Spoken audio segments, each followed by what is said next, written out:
Assalamualaikum warahmatullahi wabarakatuh. Salam sejahtera untuk kita semua. Kembali di channel YouTube saya. Hari ini saya akan membahas salah satu proses yang ada di model kompilator. Materi yang akan saya bahas hari ini adalah kode pembangkit atau yang biasa disebut dengan code generator. Ada beberapa materi pembahasan yang nantinya akan saya bahas di materi pertemuan ini. Yang pertama, saya akan review kembali tentang teknik kompilasi. Selanjutnya di teknik kompilasi itu sendiri ada tahapan yaitu model kompilator. Materi berikutnya yang akan saya bahas adalah kode antara, di mana di kode antara itu sendiri ada proses yang nantinya atau ada proses yang nantinya akan digunakan di tahapan kode pembangkit itu sendiri. Selanjutnya masuk ke materi intinya yaitu ada pembahasan tentang kode pembangkit, apa itu kode pembangkit, selanjutnya isu desain dari kode pembangkit, selanjutnya ada contoh kode pembangkit. Ini kurang lebih materi yang nantinya akan saya bahas di materi pertemuan ini. Oke, saya mulai dari teknik kompilasi, pembahasan tentang teknik kompilasi. Teknik kompilasi merupakan salah satu tahapan, merupakan salah satu teknik dalam melakukan pembacaan suatu program yang ditulis dalam bahasa sumber. Selanjutnya kemudian nanti diterjemahkan ke dalam suatu bahasa lain yang nantinya disebut dengan bahasa sasaran. Untuk yang bahasa sumber itu sendiri tergantung dari bahasa pemrograman yang kita gunakan. Contoh, kita menggunakan bahasa pemrograman Java, ya berarti bahasa sumbernya kita menggunakan bahasa pemrograman Java. Atau contohnya saya menggunakan aplikasi Dev C++ contohnya. Menggunakan aplikasi Dev C++ berarti bahasa pemrograman yang saya gunakan adalah bahasa pemrograman C. Dalam hal ini bahasa pemrograman C. Selanjutnya nanti akan diterjemahkan ke dalam suatu bahasa lain yang nantinya disebut dengan bahasa sasaran atau yang biasa disebut dengan target code. Untuk target code di sini bisa menggunakan bahasa mesin atau assembly. Dalam melakukan proses penerjemahan tersebut, sudah barang tentu kompilator akan melaporkan adanya keanehan-keanehan atau kesalahan yang mungkin nanti akan ditemukannya. Jadi di tahap teknik kompilasi itu sendiri nanti salah satunya ada kinerja yang nantinya akan dilakukan oleh kompilator, di mana kompilator akan melakukan pengecekan terhadap keanehan-keanehan atau kesalahan-kesalahan yang mungkin ditemukan di source code yang ditulis oleh programmer. Proses penerjemahan yang dilakukan oleh kompilator itulah yang nantinya disebut dengan proses kompilasi. Oke, berikutnya ada pembahasan tentang model kompilator. Model kompilator di sini yang nantinya akan menentukan kompleksitas kompilator nanti bisa dikurangi bila perancang bahasa pemrograman mempertimbangkan banyak faktor. Ada beberapa faktor yang nantinya perlu dipertimbangkan terutama oleh perancang dari bahasa pemrograman. Secara garis besar ada dua tahapan. Yang pertama tahap analisa dan kedua tahap sintesa. Salah satu tahapan di model kompilator adalah kode pembangkit. Nantinya yang akan saya bahas di materi pertemuan ini. Ini kurang lebih tahapan yang ada di model kompilator, mulai dari program sumber atau yang biasa disebut dengan source program, selanjutnya nanti sampai jadi yang namanya program sasaran atau yang biasa disebut dengan target code. Di mana di model kompilator itu sendiri ada dua tahapan secara garis besar yang nantinya akan dilakukan setelah program sumber dibuat. Ada tahap analisa, yang kedua ada tahap sintesa. Di tahap analisa di sini akan melakukan yang namanya analisa leksikal atau biasa disebut dengan scanner, selanjutnya analisa sintaks atau yang biasa disebut dengan parser, dan ada yang namanya analisa semantik. Berikutnya ada transisi, ada pembangkit code, yaitu atau yang biasa disebut dengan kode antara. Selanjutnya masuk ke tahap sintesa. Di tahap sintesa itu sendiri nanti masuk ke tahapan yang pertama yaitu pembentukan code. Pembentukan code di situ setelah ada yang namanya pembentukan code baru nanti masuk ke pengoptimalan code. Nah, materi yang kita bahas hari ini kode pembangkit merupakan tahap transisi dari tahap analisa ke tahap sintesa. Oke, tentang kode antara, saya bahas pertama kali tentang kode antara. Kenapa? Karena nanti ada salah satu tahapan notasi yang nantinya akan digunakan di kode pembangkit itu sendiri, yang nantinya akan digunakan salah satunya ada bisa menggunakan notasi postfix atau bisa menggunakan notasi n-tuple. Kode antara di sini merupakan hasil dari tahap analisis yang dibuat oleh kompilator pada saat mentranslasikan program dari bahasa tingkat tinggi. Ada banyak bahasa pemrograman tingkat tinggi yang nantinya bisa kita gunakan. Ada yang bahasa C atau contohnya bahasa pemrograman Java atau bahasa pemrograman yang lainnya yang bahasanya lebih dekat dengan bahasa manusia. Tidak jauh berbeda dengan bahasa manusia. Keuntungan dari kode antara sebagai berikut. Yang pertama, untuk memperkecil usaha dalam membangun kompilator dari sejumlah bahasa ke sejumlah mesin. Yang kedua, proses optimasi masih lebih mudah. Yang ketiga, bisa melihat program internal yang gampang dimengerti. Kode antara lebih mudah dimengerti daripada kode assembly atau kode mesin. Jadi lebih mudah untuk membacanya, lebih gampang untuk memahami kode antara kalau dibandingkan dengan bahasa mesin atau assembly.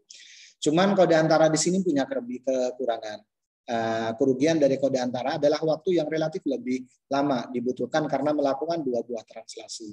Jadi kode antara itu sendiri nanti punya kelemahannya juga, punya kelemahan yang ada di kode antara kalau dibandingkan tidak menggunakan contohnya kode antara. Kerugiannya yang pertama ya waktu yang relatif lebih lama dibutuhkan karena melakukan dua buah translasi. Selanjutnya ada dua kode antara yang nantinya bisa digunakan, bisa menggunakan notasi postfix atau bisa menggunakan notasi n-tuple. Untuk yang notasi n-tuple di sini bisa menggunakan triple notation atau bisa menggunakan quadruple notation. Yang pertama saya bahas tentang notasi postfix. Ini review materi sebelumnya.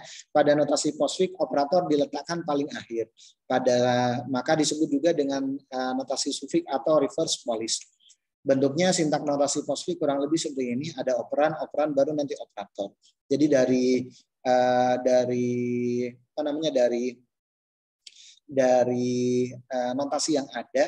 Dari notasi yang ada nanti akan kita buat dalam bentuk notasi postfix. Jadi dari ekspresi yang ada nanti akan kita buat dalam bentuk notasi. Kalau kita menggunakan notasi postfix, aturannya adalah nanti dari ekspresi yang ada nanti kita pilih dalam bentuk operan baru nanti operator. Misalkan ada ekspresi A plus B, kalau kita buat dengan menggunakan notasi postfix, bentuknya kurang lebih A, B plus. Jadi A dan B di sini kan disebut dengan operan. Atau contoh lainnya A plus B kali C. Dinyatakan kalau kita nyatakan dalam bentuk menggunakan notasi postfix, bentuknya adalah A, B, C, operannya terlebih dahulu, baru nanti kali, baru nanti plus. Ini berlaku hierarki yang ada di operator. Misalkan ada ekspresi lagi A plus B, buka kurung A plus B tutup kurung kali buka kurung C plus D tutup kurung. Kalau kita notasikan dalam bentuk notasi postfix kurang lebih seperti yang ada di depan ini. A, B plus, selanjutnya C, D plus, selanjutnya nanti kali. Selanjutnya yang kedua ada notasi n-tuple. Notasi n-tuple setiap baris bisa terdiri dari beberapa tuple. Format umumnya operator n-1 operan. Notasi n-tuple terbagi menjadi dua, ada triple notation, yang kedua ada quadruple notation. Yang pertama saya bahas tentang triple notation. Format triple notation, operator, operan. Kalau tadi kan yang postfix operan, operator. Kalau ini kebalik. Yang paling depan adalah operator. Contoh, A.2 sama dengan D kali C tambah B bagi E. Kalau kita buat dalam bentuk triple notation kurang lebih seperti yang ada di depan ini. Yang pertama nanti kita pilah-pilah. Yang pertama yang ini kan operator dulu kali selanjutnya DC. Yang kedua contohnya yang ini nih bagi BE. Selanjutnya yang ketiga ada plus nih. Plus yang ini nih. Plus 1, 2. Ini saya anggap 1, ini saya anggap 2. Selanjutnya yang terakhir titik 2 sama dengan ini kan operator. Titik 2 sama dengan A, selanjutnya 3. 3 ini berarti ini. Kayak kurang lebih seperti itu. Nanti kalau kita buat dalam bentuk triple notation. Jadi sekali lagi ini kalau saya jabarkan kembali, untuk yang triple notation dari notasi ini, kalau kita buat yang tahap pertama, yang ini yang akan kita buat triple notation terlebih dahulu, baru selanjutnya yang kedua ini. Selanjutnya untuk yang plus di sini kan nanti plus 1 selanjutnya koma 2. Yang terakhir yang ini nih. Titik 2 sama dengan kan operatornya. Selanjutnya A, baru nanti yang tahap yang ketiga ini yang saya ambil. Selanjutnya quadruple notation. Notasi triple memiliki yang quadruple notation memiliki format sebagai berikut. Yang terakhir untuk yang notasi quadruple ya. Quadruple di sini mempunyai ada sedikit perbedaan kalau dibandingkan dengan triple notation. Untuk yang quadruple notation di sini notasinya kurang lebih seperti yang ada di depan ini. Operator, operan, operan baru nanti hasil. Hasil adalah temporary variable yang bisa ditempatkan pada memori atau register. Contoh instruksi A.2 sama dengan D kali C tambah B bagi E contohnya. Bila dibuat kode antara, contohnya yang pertama kali operator dulu, selanjutnya D, selanjutnya C, selanjutnya hasilnya. Kita simpan dalam T1 contohnya. Selanjutnya yang kedua, yang ini nih, bagi BE, selanjutnya T2. Akan ditampung di dalam variabel, dalam hasil atau temporary variable. Selanjutnya yang berikutnya, yang tahap ketiga, plus T1, T2. A contohnya. Saya simpan di dalam variabel A. Contohnya yang untuk yang terakhir ini. Jadi yang terakhir kita gunakan yang ini. Yang terakhir kita gunakan yang ini. Contohnya. Selanjutnya kita fokus ke materi inti yaitu kode pembangkit merupakan tahap terakhir dari compiler. Tahap pembangkit di sini merupakan tahap terakhir dari compiler, terutama untuk yang tahap analisa. Input kode pembangkit atau code generator adalah representasi intermediate dari source program, sedangkan outputnya adalah target program yang ekuivalen. Hasil dari tahap analisis akan diterima oleh bagian pembangkit code atau yang biasa disebut dengan code generator. Di tahap ini, kode antara dari program biasanya ditranslasikan ke bahasa assembly atau bahasa mesin. Oke, posisi kode pembangkit atau code generator dalam compiler kurang lebih seperti yang ada di depan ini. Ini source program atau front end-nya. Selanjutnya ada intermediate code, ada code optimizer, berikutnya ada intermediate code juga, baru nanti masuk ke code generator. Di sini ada tabel simbol, contohnya baru nanti source programnya, target programnya. Ini posisi dari kode pembangkit atau yang biasa disebut dengan code generator dari tahap compiler itu sendiri. Ada beberapa persyaratan kode pembangkit. Yang pertama, output code harus benar dan berkualitas tinggi, yaitu harus menggunakan resource dari target mesin secara efektif. Yang kedua, harus efisien. Yang ketiga, secara matematis, masalah untuk membangkitkan code yang optimal adalah undedicable. Yang keempat, secara praktek akan menggunakan teknik heuristik yang baik, tapi tidak selalu berarti optimal code nantinya.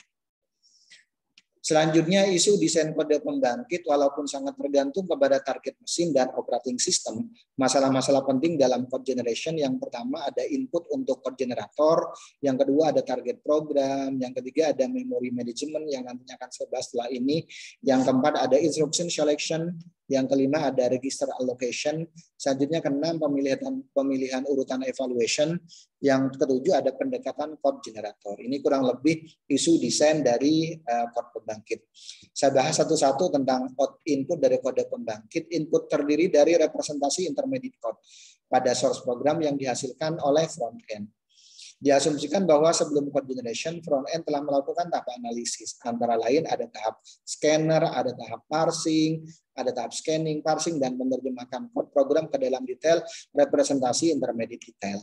Selain itu, asumsi di atas juga sudah dilakukan tahap analisa semantik. Antara lain contohnya melakukan tahap tipe checking, yang ada di tahap analisa semantik kan ada tipe checking, sehingga type conversion operator dapat disisip di mana perlu serta semantik error yang telah terdeteksi. Selanjutnya kedua, target program. Target program oleh code generator yang memenuhi bentuknya. Yang pertama ada absolute machine language.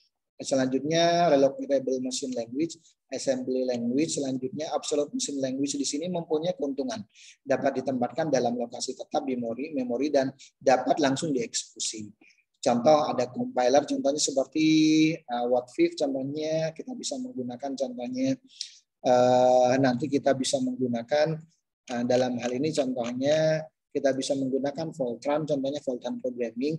Selanjutnya ada PLC. Ini contohnya untuk yang Fortran programming yang nantinya bisa kita gunakan. Selanjutnya ada PLC juga yang bisa kita gunakan. Yang ketiga, yang berikutnya ada target program. Relocatable machine language, objek atau objek modul mengizinkan subprogram dikompil secara terpisah. Satu set objek modul dapat di-link atau di-load bersama-sama pada eksekusi linking loader. Perlu usaha ekstra tentunya. Assembling language keuntungannya adalah adanya kemudahan proses code generation untuk mengenerate symbolic instruction dan menggunakan fasilitas makro dari assembler untuk mengenerate code itu sendiri. Selanjutnya ada memory management. Memory management itu sendiri fungsinya adalah memetakan nama pada alamat data objek dalam rantai memori yang berlangsung bersama-sama front-end dan code generator. Diasumsikan bahwa tree address statement merefer nama ke dalam simbol tabel entry. Tipe dalam deklarasi menentukan lebar atau jumlah storage yang diperlukan untuk nama yang dideklarasikan. Selanjutnya ada pembahasan tentang instruction selection. Uniformity dan completeness merupakan faktor yang penting. Juga instruction speed dan mesin IDM. Contohnya ada tree address statement, contohnya bentuknya seperti ini, X.2 sama dengan Y plus Z, di mana X, Y, dan Z dialokasikan secara statik. Dapat diterjemahkan ke dalam sequence code, contohnya kurang lebih seperti yang ada di depan ini contohnya. Kalau kita akan menerjemahkan contohnya instruksi yang ada contohnya. Atau contohnya seperti ini. Oke, namun statement by statement sering menghasilkan code yang buruk. Contoh sequence dari statement A.2 sama dengan B plus C, D.2 sama dengan A plus E. Dapat diterjemahkan menjadi move B R0, contohnya add C R0, selanjutnya move R0, contohnya. Nah, contohnya bisa kita terjemahkan seperti ini contohnya. Cuman kurang bagus. Oke, di sini statement ketiga dan keempat akan redundant. Juga statement ketiga jika A tidak digunakan secara berurutan. Selanjutnya ada register allocation, instruksi yang melibatkan register operan biasanya lebih pendek dan lebih cepat daripada yang melibatkan operan dalam memori. Karena itu penggunaan register yang efisien sangat penting untuk membangkitkan code yang baik. Ini kata kuncinya sih sebenarnya. Penggunaan register nanti dibagi menjadi dua bagian. Yang pertama, selama register allocation, dipilih variabel-variabel yang akan menetap dalam register pada suatu titik dalam program. Yang kedua, selama register assignment, diambil register khusus di mana variabel akan menetap. Oke, menemukan optimal assignment dari register untuk variabel sulit, walaupun dengan menggunakan single register. Secara matematis, problem ini adalah NP complete contohnya. Selanjutnya pemilihan urutan evaluasi. Urutan komputasi dapat mempengaruhi efisiensi pada target code. Beberapa urutan komputasi memerlukan register yang lebih sedikit untuk menampung intermediate result daripada yang lainnya. Mengambil urutan terbaik adalah kita bisa menggunakan NP-complete problem yang nantinya bisa kita gunakan. Oke, ada beberapa pendekatan kode pembangkit yang bisa kita gunakan. Kriteria terpenting adalah menghasilkan code yang baik tentunya.